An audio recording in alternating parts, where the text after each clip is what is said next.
पठान भाई क्यों परेशान हो? मैं दुआ मांगता हूँ, गौर से सुनना।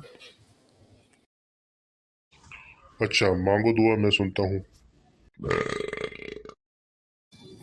यार अब तूने बचपन दिया वापस ले लिया, जवानी दी वापस ले ली, पैसा दिया वापस ले लिया, बीवी दी देकर भूल ही गया। रहम फरमा मौला, रहम फरमा।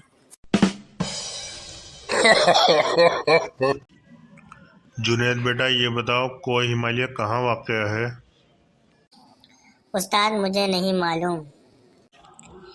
बेंच पे खड़े हो जाओ। उस्ताद जी, क्या बेंच पर खड़े होने से कोह हिमालय नजर आ जाएगा?